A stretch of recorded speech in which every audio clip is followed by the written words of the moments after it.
minus 4/4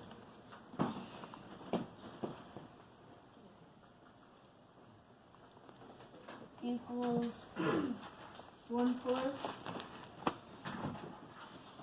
So now 10 plus 1 equals 11. So what?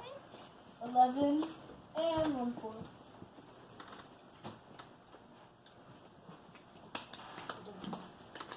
Any questions for Jayla?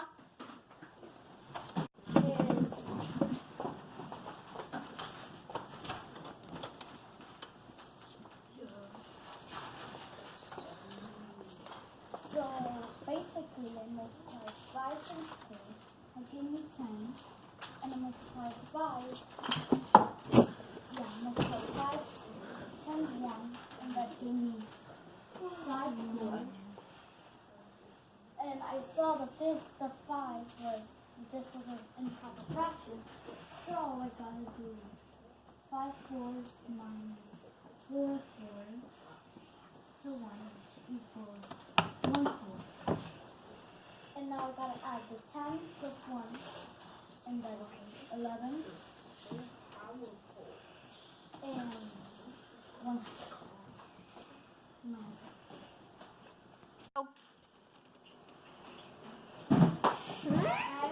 Shh.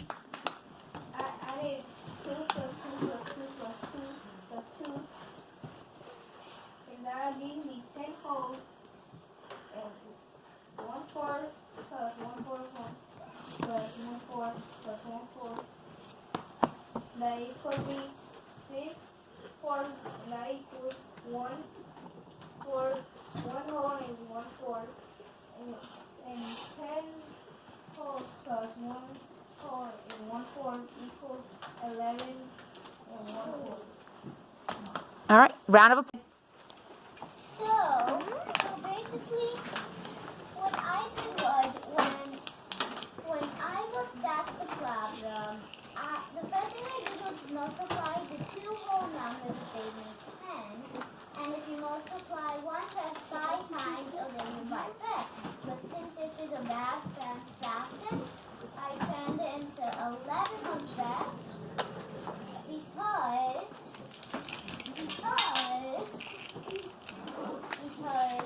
because of this, which equals 11, which will equal 11, which leads to this.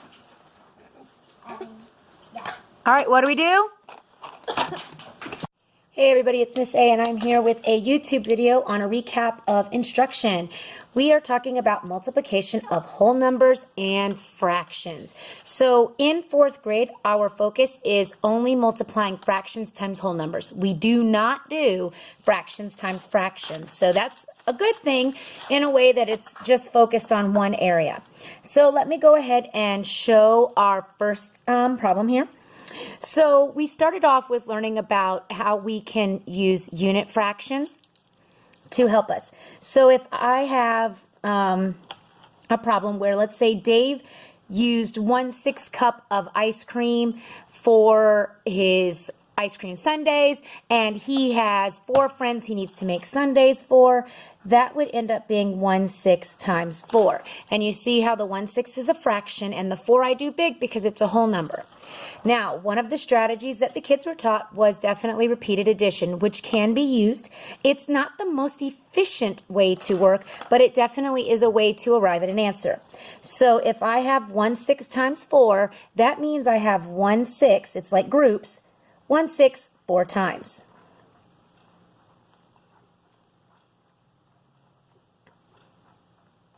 All right, so if I have 1/6 4 times, it's like we were saying if they were in a group. So here's a group, here's a group, here's a group, here's a group, because our whole represents how many groups, and within each group, there's 1/6. So that's what that represents, just so you kind of get an understanding of how this works.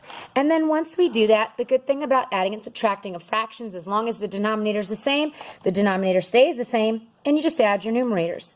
1 plus 1 plus 1 plus 1, which equals 4. All right, so taking the same concept of this problem here, 1/6 times 4, we look at it in the terms of multiplication, which is very simple. Denominator still stays the same, so that's super simple and easy. And then you just multiply your whole number times your numerator.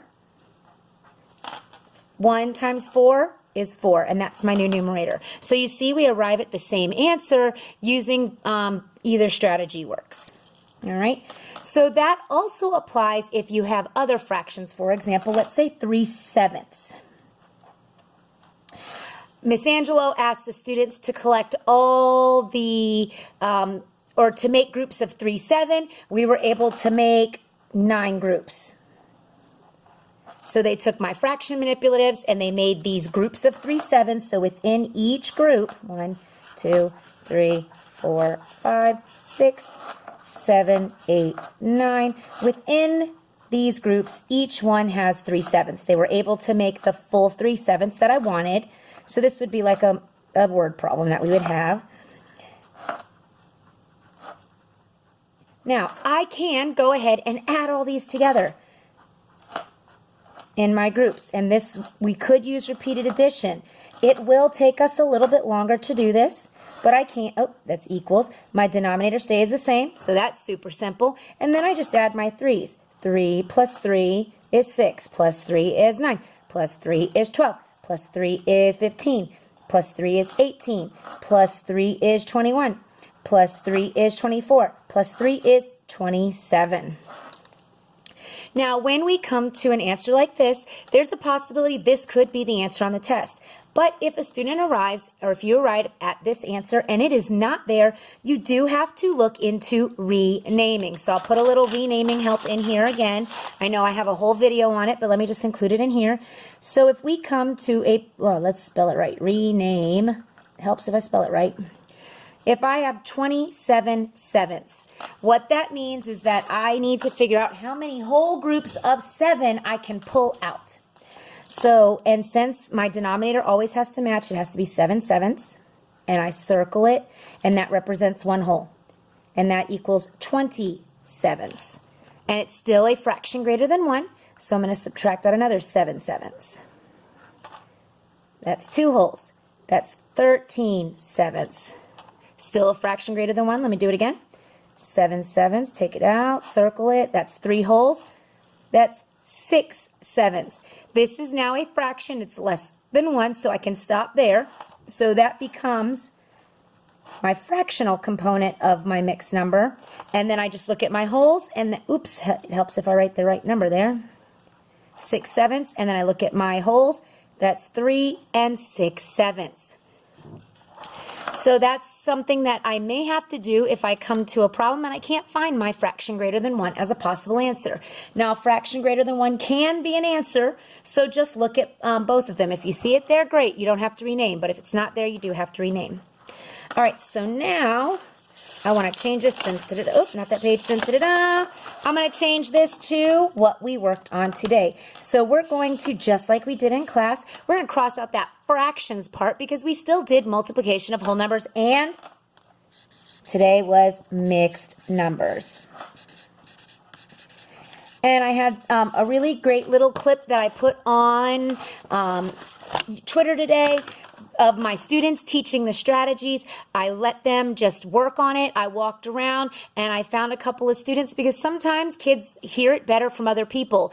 And if you read my tweet, it definitely does talk about how the kids started using a term that we don't use in class.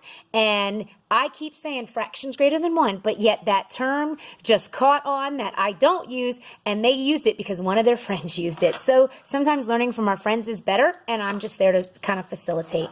So let's start it off with, I have 2 and 4 6 cups of sugar that calls for a recipe in my cookies, and I want to make 3 batches of my cookies. All right, so I have this mixed number times a whole number problem that I need to address. Now, the most efficient way to look at that is to use the distributive property. So what I'm doing is I'm distributing my whole that's by itself to my wholes, and then I'm distributing it to my fraction. So what that looks like is, and this is kind of how I told, whole number times whole number times whole number, plus whole number times fraction. Whole number times fraction. So that's basically how we would set it up. They don't have to write this. This just kind of helps me remember. So now I'm going to look at it, and that is, starting here, 3 times 2 plus whole number 3 times 4, 6. All right, 3 times 2 is equal to 6, plus 3 times 4, 6 is 3 times 4 is 12, and denominator stays the same. So now I have 6 wholes and I have 12 6. So looking at this, this is a fraction greater than 1. I know if I were just to put these together, if I were to say that it equals 6 and 12 6, that this would be bad form. And we should not use our fraction this way. That's bad form. We have to rename. So I'm going to rename this one. I'm going to keep this here. I'm not going to forget about it. 12 6 minus a fractional whole, which is 6 6, because denominators have to be the same. And if it's a fractional whole, that means the numerator has to be the same. Circle it. That's one whole that I pulled out. 12 minus 6 is 6. That leaves me with 6 6. That's a fractional whole. Subtract out another fractional whole. That leaves me with 2, which leaves me with 0 6. And we know we can't have a fraction with 0, so that's gone. So now I just need to add my pieces. That whole plus this whole plus this whole. So 6 plus 2 is equal to 8. So I would need 8 cups of sugar in order to make my cookies. All right, so now I'm going to show you another strategy that a couple of my friends showed me in class. So I have 2, let's say 2 1/8 times 2. All right. What I could do is I could use repeated addition. So what I would do is I have to do it 2 times because it's 2 groups. So it would be 2 plus 2, because I'm adding my wholes, and that equals 4. And then I have to do 2 groups of 1/8. 1/8 plus 1/8, and that equals 2 8s. And then all I have to do at this point is just put them together, 4 wholes and 2 8s. So that's using repeated addition to solve. All right. And then the last one is, I'm not even going to bother showing to you because it's much harder, and these two are much more effective with working. Now this one's really great when you've got just a few groups like this particular one, but if I had, let's say we had 1 2/7 times 9, that would be a lot harder for me to do in this situation. I would have to do 1 2/7 9 times and add them together. So this one is great if I've got 2 or 3, but once we start to get past 3, this becomes a lot longer process. So for this one, I would definitely use my distributive property of multiplication. 9 times 1, whole number times whole number, plus whole number times fraction. 9, because 9 times 1 is 9, plus 9 times 2 is 18/7. All right, that 18/7 tells me I need to regroup. 18/7 minus 7/7, a fractional whole when my denominator is a 7. That is 11/7. I still have to keep going because that's still a fraction greater than 1. 7/7, take it out, that's 2. That leaves me with 4/7. So this here, 18/7 is equal to 2 4/7. So that's 2 4/7 underneath.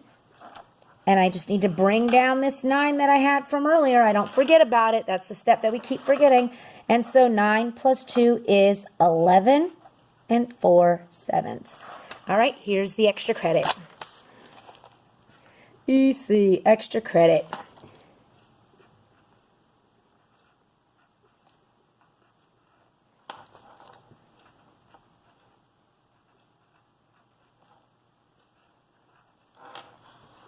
And you need to rename if necessary. So if you get a fraction greater than 1, you do need to rename because we need to practice that.